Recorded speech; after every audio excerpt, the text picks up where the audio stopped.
What does a little girl do when her mirror is shattered, when the woman who's supposed to teach her how to love herself is too busy chasing shadows of affection in strangers' eyes? Welcome back from abuse to abundance. I'm your host, Tiffany Carter, and this is Chapter 2, The Prestigious Alcoholic. Today, we're peeling back another layer of the perfect facade, but we're not looking at the house anymore. We're looking at the woman who taught me my first lessons about love and worth and hunger. My mother, the eternal performer in a one woman show where male attention was the only standing ovation that mattered, where daughters were supposed to be acts at best, stagehands at worst. This isn't just another story about maternal wounds or daddy issues. This is about the DNA of desperation, how we inherently fought the hunger for validation, how we learned to measure our worth in whistles and sideways glances, how we become experts at shape shifting and people pleasing before we even learn to write our own names. If you've ever caught yourself disappearing to make someone else shine, if you ever felt like love was a performance you couldn't quite nail, if you're still trying to unlearn the lessons that taught you that you weren't enough, this chapter's for you. Because sometimes understanding where our broken pieces came from is the first step to putting ourselves back together again. As always, if you or someone you know needs support, the RAIN National Sexual Assault Hotline is available 24/7 at 1-800-656-HOPE. You can swipe up and access it in the show notes. If you are one of our millions of listeners around the world, please Google a local support hotline to be able to get help, because help is right there for you in a variety of ways, and you don't need to be in this alone. In less than 2 days, my biggest holiday sale of all time is launching. You have got to be on my Secret Posse Weekly Digest free email community list in order to get first dibs. There are two things that you have been asking for literally for several years now that we have been working on all year to create for you, that are special gifts and bonuses for our biggest sale yet. And I do not want you to miss this. So go to projectmewithtiffany.com/secret posse. Make sure you set a phone alarm for November 20th, which is Wednesday. I would set it for like 7 a.m. in whatever time zone you're in. Set it first thing in the morning. Make sure you go check your email so that you can get in here. There is going to be a cap on only 33 people can get this. And keep in mind how many people listen to this show, the tens of thousands of people in our email community, plus the hundreds and hundreds of thousands of people that are on my various social media channels. And only 33 people are going to get this. And I don't want you to miss out on it. And it is going to shooketh you. I'm very proud of it. I can't wait for you to see it. And before we go into chapter 2, I want to take a moment to say thank you to those of you who took the time to send me emails, to send me DMs, to shout out chapter 1, and to share how much it meant to you. Those of you who subscribed on Project Me TV on YouTube, who commented, who are back and here and watching or listening to chapter 2. Because of you and because of taking that time, I'm putting out chapter 2.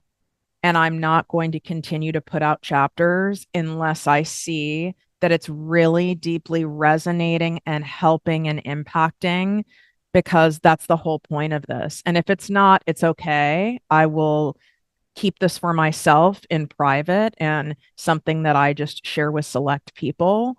But if you really are finding this so helpful, taking the time to share this with someone who you think is another survivor, who you know is another survivor, who you feel it will resonate for them, someone who even sees that it is on your social media channel and decides to listen. This time of year is extra difficult for people who grew up in dysfunctional households, who are trauma survivors and gone through a lot of stuff. It brings up all sorts of things.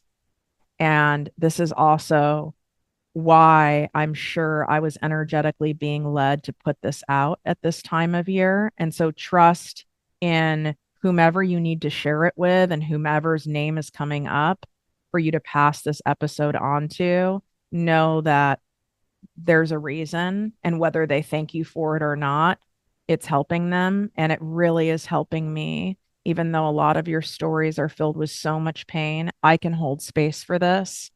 And I want you to know each and every one of your messages has been read. And I might not be able to get back to all of you because that would be an insane responsibility.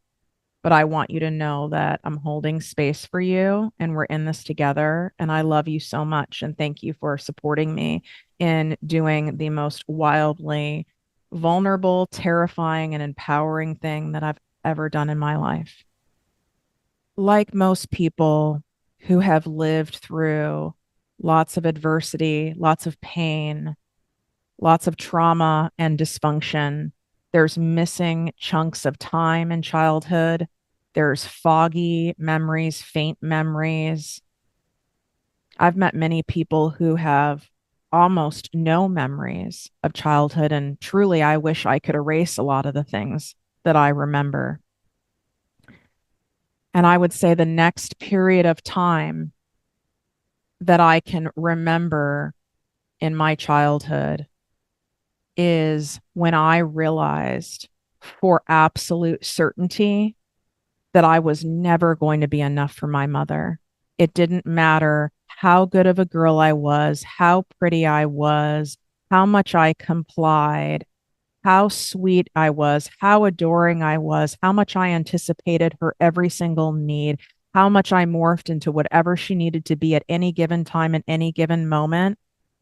There was nothing that was going to trump the drug of male attention for her. And this remains true to this very point in time, as my mother's 82 years old now.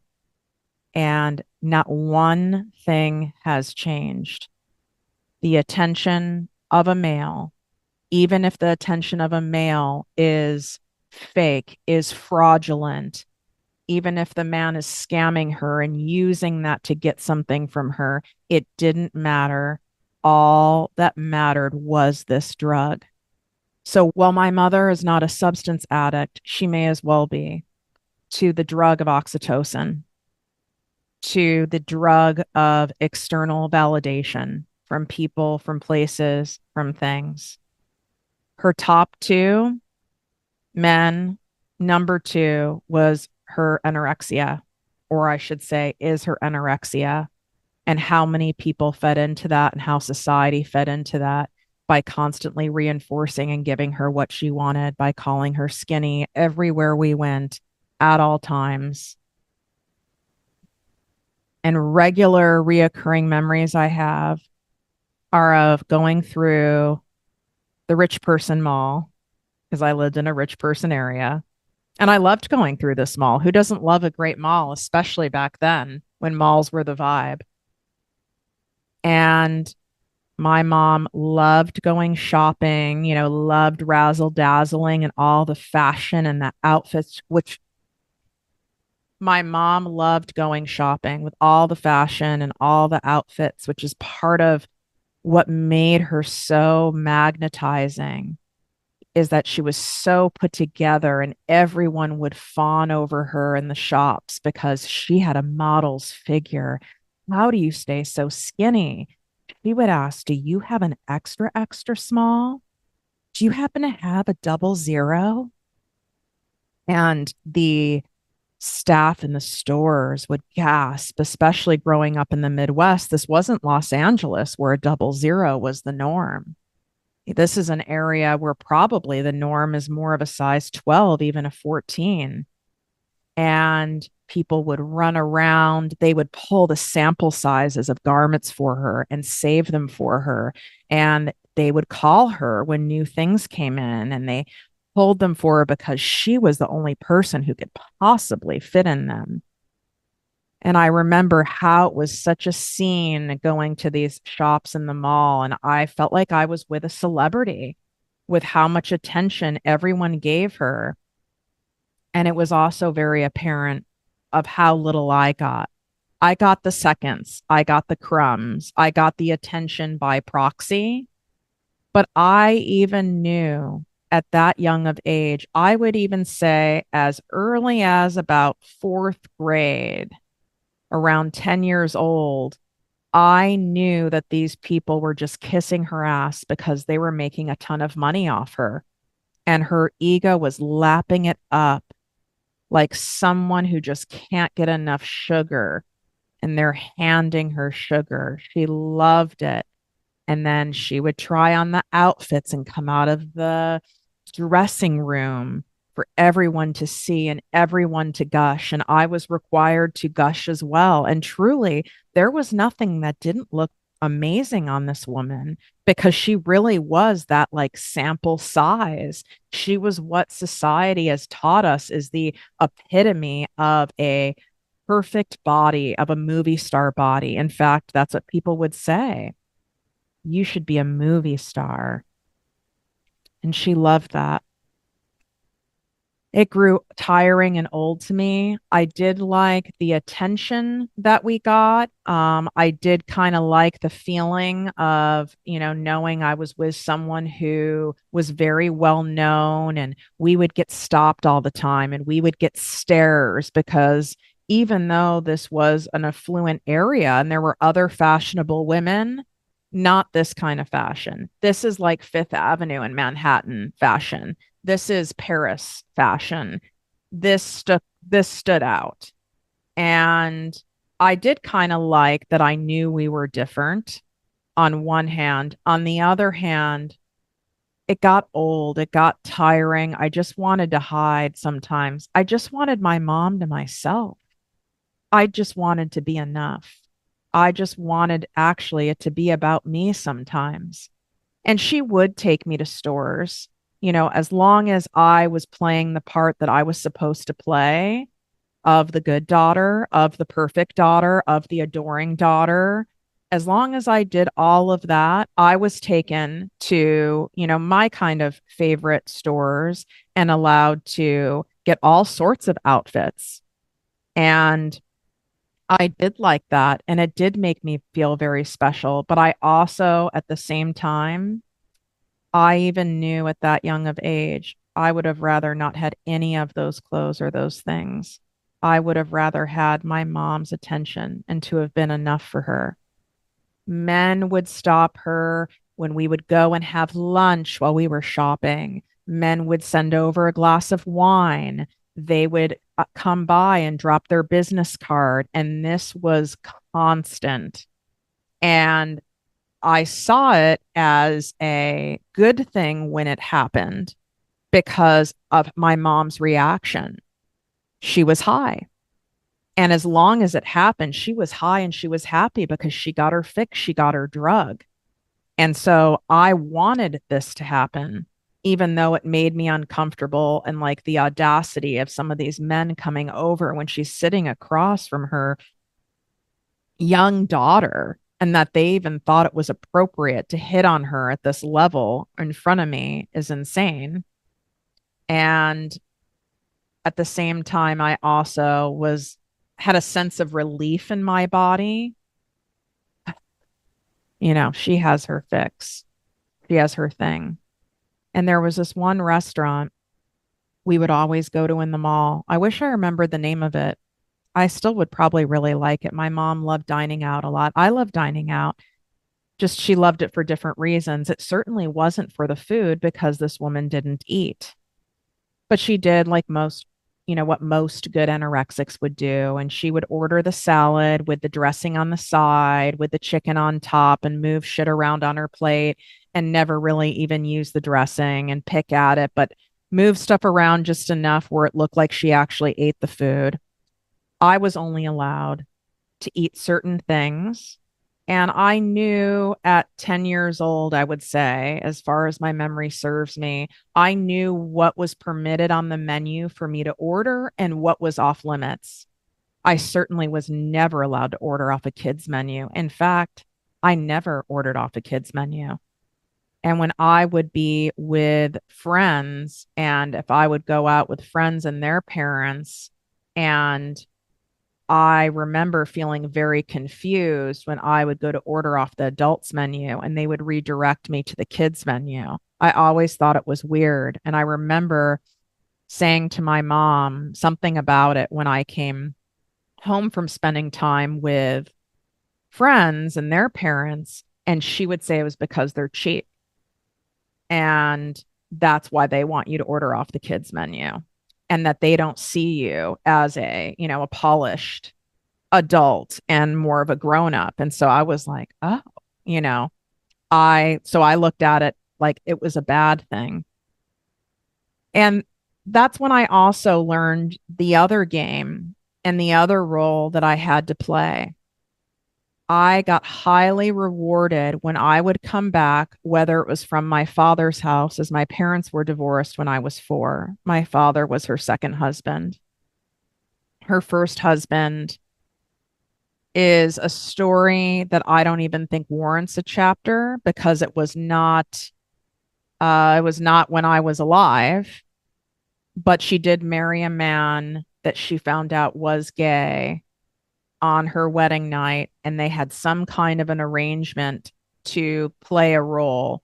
I think he paid off her remaining college tuition as long as she played the part of the wife for a certain number of years. There was some sort of game there that I'll never have the full story on because narcissists never actually tell you the full truth.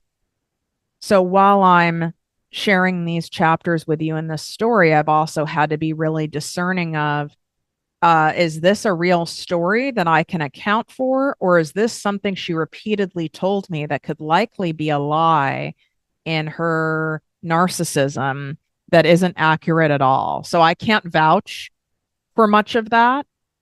And therefore, we're not going down that path. But what I learned is I had to, when I came back from spending time with my father, which I was never there overnight, it was only for dinners on Tuesday and then all day Saturday.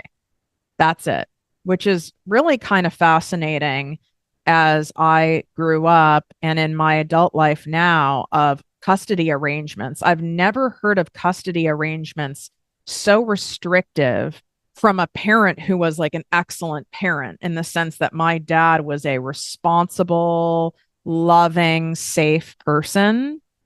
And he had very little time with me, but he certainly also didn't try to fight my mom for more, which we'll get into my father stuff in a later episode and how he abandoned me in a different way. But I knew when I came back from spending time with him or at friends' houses, I had one role to play, and that was how terrible it is over there and how much better it is with her and how much better it is at our house, how cheap my friends' parents were, how their house isn't as nice, how they didn't give me enough food, how it wasn't fun, how it was boring, how they're not very smart, how fat the mom is, how my dad is so weird, how he's so cheap. And it took me years to really finesse this role into exactly what she wanted and how she responded. This is when I learned the art of truly being hyper vigilant and watching my mom's responses, the nuances in her responses, her body language to the things I said, and what lit her up and what pissed her off and what didn't get much of a response at all. And I got really good at it. And then I would make up stories. I would have to make up stories about my father. I would make up stories about my friends' parents or circumstances over there because truly, especially when I was with my friends' parents and at my friends' houses, I loved it. I felt loved. We had a great time. It wasn't restrictive. I felt free. I could eat sugar. We could stay up. The mom baked cookies. We did really fun activities. It wasn't as rigid. I felt like, I guess it was more like what one is supposed to feel, a little more childlike, but there was no way I could come home saying that. And she would always ask me, so how was it over there? And it was not going to be the answer of, I had so much fun, mom. I had the best time, da, da, da. Well, that's what most parents would want to hear, I would think, that their child had. But that is not approved. And if I even gushed on, oh, so and so's parents, they took us to this arcade, or we went over here and, we did this, and I went too far with it, then she would say something really nasty about them. And then the next time I would go to ask to go to their house, it would be denied. So I knew if I wanted to protect myself and be able to keep going over there, I had to play this very complex, nuanced game, which again is one of the many roles that I had to constantly be juggling in that household. There were several years of separation when my mom was single between my father and my mom divorcing when I was 4 and her third husband, the prestigious alcoholic. I know that she left me a lot with my nanny to go on various weekend trips with men that were posed as business trips, to go on countless dates on Friday and Saturday night. She was always booked and busy. And I would get excited when she would come home from one of these because she would always bring me some sort of present, which made me feel like she loved me and she missed me and she was thinking about me, which in reality, when I look back, it was just my reward for not saying a peep and not causing any problem with a nanny and not interrupting her time with her addiction. And her best friend, who I was taught to call Auntie, and I won't say the person's name. And this was became a common thing. If it was someone, one of my mom's chosen puppets, and it was one of the closest people to her in that sense, the main person, one of her main people that she was getting supply from, I would have to look at them like they were a family member. And I was an only child. She was an only child. My father's an only child. So I did not have cousins. I did not have aunts or uncles. So this felt fun to me to say that. It made me feel normal because I would hear kids in school talking about their cousin, their auntie, their uncle. And I liked knowing I had someone. These people lasted usually for a several year period, and then they would just mysteriously be gone one day. And this auntie had a son who was, I'm thinking 5 to 6 years older than me. It might even be more than that. It might be 7 and 8. It's a little foggy. And I was taught to refer to him as my cousin, which was also fun to me to be able to do that. And all of that seemed so innocent at the time until it turned dark. And then after she mysteriously disappeared, my auntie, and I learned not to ask questions. It felt like, what you would see in a mafia movie. Don't ask, don't tell. This is when I learned the family secrets. You do not ask questions. You do not question the narcissist. You do not question the authority. You don't question authority figures, period. You shut the fuck up. Because I would ask, where is Auntie? I haven't seen her. When is she coming? And this was not met well. And I knew not to say anything. And soon after that, entered one of my mom's clients that she started dating, and she was enamored by him. And this is one of the men who frequented the parties at the house in which I was the cocktail waitress. He was high up in Walgreens. I can say a little more about him because he is dead now. And he was at a high level, like a vice president level of the liquor division in particular. And like you learned in chapter one, a lot of my clients were in that liquor side of the business. So this is a whale client, as you can imagine. This is a whale store, a whale chain to be able to have access to. And all of a sudden, here's my mother going to box seats at Bears football games. She's getting courtside seats to basketball games. She went to the Olympics. She went to the major like PGA golf tournaments, the Kentucky Derby. This it was her dream, was to have this level of status, to be seen and seen. Now, this man certainly didn't have to pay for any of this. He got all of this by way of what he did for a living, but she was so enamored by it. And how she introduced him to me wasn't like what a responsible parent would do. And we need to like slowly introduce you to my daughter. And I don't want to just introduce strange men to my daughter. And we need to make sure there's, compatibility and blah, blah, blah. None of that mattered because this was her drug. All I remember is all of a sudden they were married. I do not think, unless I'm blacked out, that I was ever in the wedding, that there was a wedding to go to. I don't know if they did a courthouse eloping or what occurred, but for whatever reason, my mom had to marry these people. Like her being married meant like that was a part of the supply. Like marriage had to happen.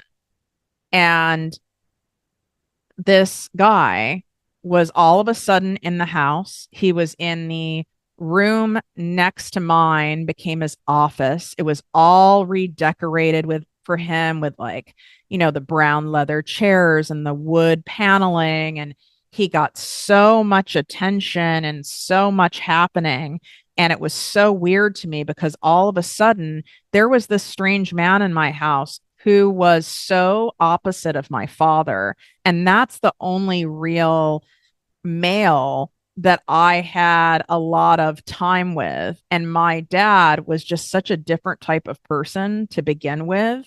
My dad definitely was an avoidant attachment style, for sure on the spectrum, without a doubt. A man of few words. My dad had me at 50 and he looked like a grandfather. I was taught to call him Papa so that it would be socially acceptable at that time, so that people wouldn't be like, I don't know, say as much as they already said, which is, oh, your granddaughter's so cute. Oh, I love that you're having granddad and granddaughter day. And I'd be so mortified because this was my father and I knew how much older he looked than my friends' fathers. And my dad was very chill. That's where I get a lot of my chill personality. And once they were divorced, my dad didn't have the control of my mom making him dye his hair, making him go on runs, making him wear the certain costume and play the part. My dad got to escape that and wasn't having to do any of that anymore. So my dad loved food and loved traveling the world. So my dad had the belly. My dad's hair was white. He wore whatever the hell he wanted and really didn't give a fuck. And so it made him look even older than his age because he wasn't really well put together and put that much effort into his looks. That wasn't of super importance to him. And it was embarrassing for me. I was definitely embarrassed, and my mom taught me to be embarrassed by it because she would constantly say, "Look at your father. He's a ragamuffin. Look at how he's dressed. He's let himself go since he's with me. When he was with me, he was handsome, he was slim, he was this, that, and the other. Look at him now." And it was always majorly nasty. And then, there was some truth to what she said. And so then I had all of these thoughts about my father when I was with him, and they weren't good, even though he was a lovely, loving, safe, calm, sweet, docile man. But I was embarrassed, like when he would ask me where I wanted to go for lunch, I didn't want to go anywhere where I thought we could run into any of my friends. I was I was that embarrassed because she taught me it was embarrassing. And therefore I thought it was like I should be embarrassed by him. And the cool thing about my dad is because he obviously, on one hand, knew who I was living with, he is the one who like took me to McDonald's and took me to Brown's Chicken. Like I hadn't had anything like that. And not like those foods are good for you, but it is good for a kid to be able to, have some foods like that. And I knew I had to lie about that when I came home. And what that taught me is that there are certain foods that are bad and they're so bad you have to lie about it. They're so bad that they have to be kept a secret. And I also knew when I came back from spending time with him that I had to talk shit about my dad and it better be good. And I didn't always have stuff to come up with, so I would have to make up stuff about my dad in order to appease her. And if I didn't do that, then she would berate my dad and I would have to listen to it. So it was better for me to have the entire act down that I really didn't want to see my father and I didn't want to go. And the only reason I'm going is because we have to, because of, the court custody thing. And I just wanted to stay with my mother. And then I started to believe what I was saying because that's what she taught me. So I started really not wanting to go. And that lasted all through high school, where you say something enough and you're gaslit enough into this, you start believing it. And the truth is, I would do anything to have time with my father today, who's no longer with us, who died before my 25th birthday. And she took that from me because I would be over there and the whole time in my head I'd be like, oh, I don't want to go. I don't want to be here. It's so boring. It's so this, because that's what she wanted me to believe. And therefore I believed it. And I carried a lot of guilt like that about that for a long time. So having this personality of her third husband in the house who was much younger, he had the tan, he had the outfits, he had kind of a swagger, he had that extroverted personality, a mover and a shaker, kind of more of like a salesman type personality. It was like so bizarre to me because I just wasn't used to that. And it was such a drastic difference. And it always felt so weird. And pretty soon thereafter that, we would find this guy absolutely comatose, wasted, passed out on the couch in his office. He was definitely drunk enough to where I got in a lot of trouble for emptying out bottles of alcohol from the upstairs bar and got in a crap ton of trouble for it. So I was obviously trying to manage it because I didn't like what was going on there. And I don't remember him being particularly like mean to me. I don't remember him doing anything inappropriate to me. What I was mad at was the chaos that was going on as a result, and that he took my mom away from me. He was the drug to my mom, and I wanted that gone. And then he had a drug that he was addicted to, alcohol, that was also insanely disruptive, where there would be screaming, there would be all sorts of drama in the house. Then flash forward, all of a sudden, these kids that he had from another marriage, there were like two adopted kids. One was so much older than me and did not live with us, but the other kid was a girl who was in high school. She was 16. and they moved her into the house. And understandably, she was a disaster, being obviously a product and being a daughter of an alcoholic. And I'm sure there was trauma from her being, being adopted. But I was so excited. I was finally going to have a sister. And this is how it was posed to me. And she moved into where his office was, and then he lost his office and was just in the main bedroom with my mom. And there was tons of drama there. This girl was insane. She was doing every form of rule breaking, every possible thing that I knew if I even thought of doing something like that, I would be dead.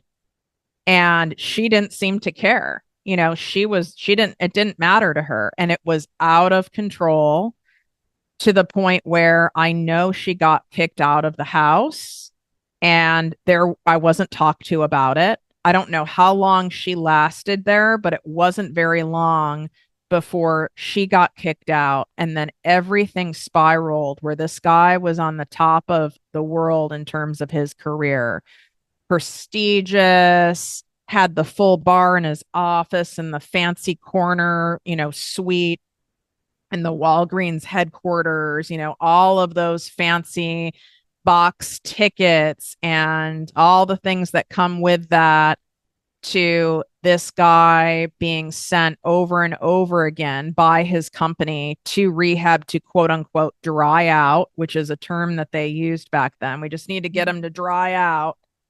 And it wasn't sticking. It wasn't sticking. And eventually, he lost that job. But there's a pivotal thing that happened with this guy, as in a way, as benign as this part of the story is in comparison to everything else that you're going to hear in chapters that are coming. There is something that occurred that is so wild that absolutely made it crystal clear in my mind and in my body that nothing mattered more than whatever man was in my mom's life. Like nothing, not even the life of her own daughter. One of the perks my mom saw in this guy, is that he was a country club guy. Of course he was, the corporate guy with the, golfed all the time and that whole scene. And the country club was fun for me. There was a lot of like kid activities where these rich parents would, have their kids at the country club and they would be kept busy while the parents did things like golf and tennis and drank, quite frankly. And it felt kind of fun to dress up and be around other people. And it was like, it was a club. It was secret. Not everyone could go there. I knew even in school and among my friends that there were very few of us who belonged to a country club. So like that just made us even more prestigious and more fancy pants and more mysterious, I guess you could say, and more privileged to other people that were there. And on top of it, this guy also drove, he was very flashy. Again, the opposite of my father.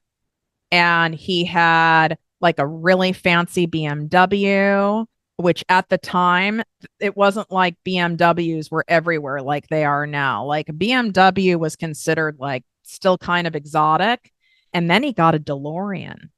And those of you who remember the DeLoreans from like the movie Back to the Future, I mean, that was insane to have one of those.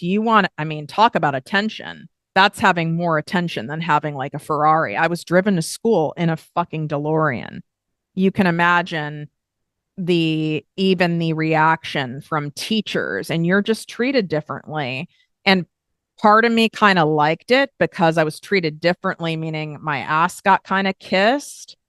But then there was also a part of me that knew you guys have no idea of the price that I'm having to pay in order to have all these shiny things that everyone's so impressed by. This comes with This comes with a big price tag, and I would trade it for everything. And we were at the country club.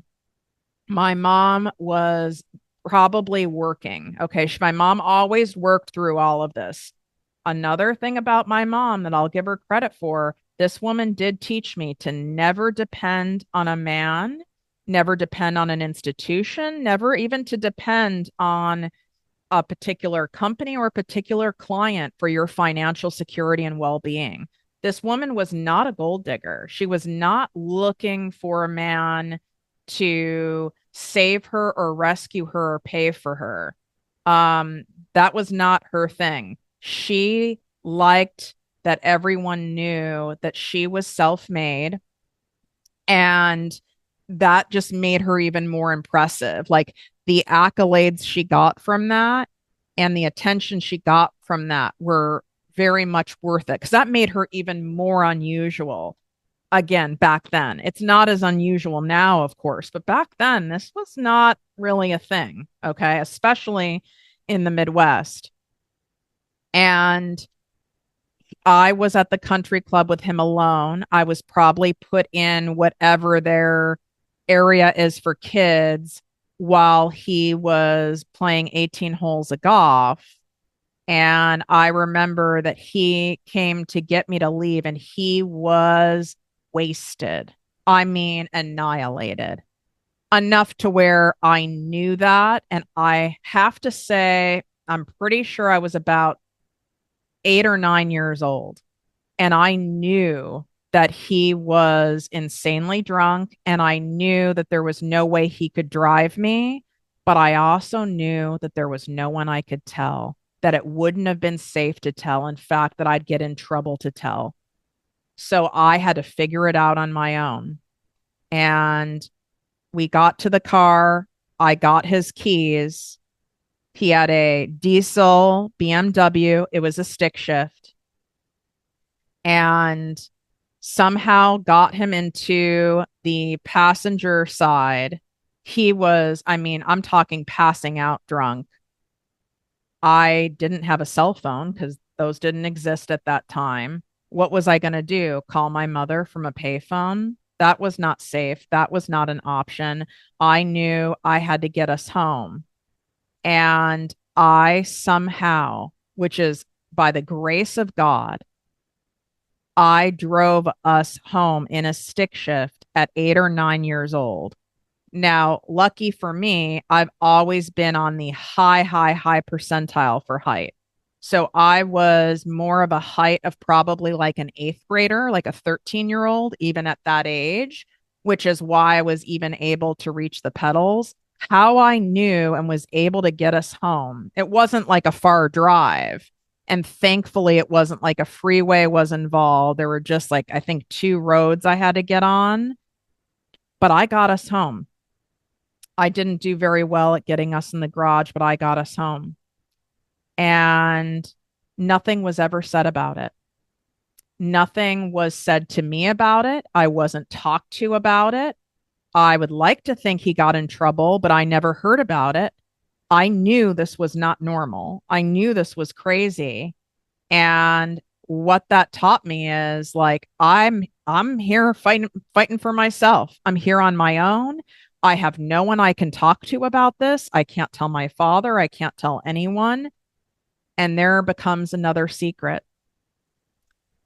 Then, not too long after that, I had a birthday party at my house. My mom was very, very sick. And she asked him to be able to drive like my four, like it was like four girlfriends home, like from having the birthday party at my house. And I remember these four girls were fighting in the car of who would get dropped off first because they knew he was drunk. They knew he wasn't right. They wanted out of the car and they were fighting over, no, I live closer. I need to be dropped off first. I have to get home. I have to be dropped off first. And I was so uncomfortable and I was so powerless and I felt like I couldn't do anything and I was embarrassed. And again, by the grace of God, we did end up back home in one piece. And that I remember my mom, that was a last straw for my mom. That's when she was finally done with this guy or done soon after. And that made me feel like, okay, like maybe she does give a shit about me. Maybe she does value my life. Maybe now it's going to just be me and my mom and not all these guys and not another person she marries. It's just going to be her and I. Things are going to be different now because that's what I had to believe. I had to hope for that. Why wouldn't I hope for that? But that was the furthest from the truth. It only got worse from here. It only became a nightmare from here. In fact, that was just the tip of it all. And here I thought this was the end. This was the end of her doing all this. She's going to realize none of this is worth it and that I'm more than enough for her. Because right after he was gone, I became her main form of supply again. And when that happens with a narcissist, again, you're the shiny object and you feel like the golden goose. You feel like the prize. It's the best fucking feeling in the world. My mom was taking me to plays. We'd go to the movies. We'd go to TGIF Friday. She even let me have chicken fingers and French fries sometimes. We would go swimming. We would go shopping. Um, I had my mom would even sit sometimes on the floor with me when I would build Legos. She even did like pedicure nights on a Friday night with me. And I really thought and I felt safe. Like, this is so great, like I have my mom, like, all of that is over. All of that is behind us. And as soon as you feel like you've got that and you feel safe and you can sink into that with a narcissist, that's when all the fucking lights go off and you're completely discarded and you are ripped away, you're thrown away like 5-day old meat without any possible warning. And that's exactly what happened next. I feel this is the perfect spot to end this chapter. Again, please take a screenshot of the episode, share it on your Instagram, Facebook stories, or in TikTok. Tag me at Project Me with Tiffany. Comment over on Project Me TV on YouTube. Subscribe. Leave a 5-star written review on Apple Podcasts. Tap the 5 stars on Spotify. Let me know that you do want to hear chapter 3 of the series. If I don't get enough response, I'm going to take it as that this is as far as the chapters are supposed to go in this format, in this public way. And as long as I know that this is resonating, this is interesting, this is cathartic, this is validating, this is helpful, this is healing in some way, I will continue to be this vulnerable, be this raw, and share this mind-blowing story. And what is about to unfold from here will be things that you never want to imagine would happen to a little girl.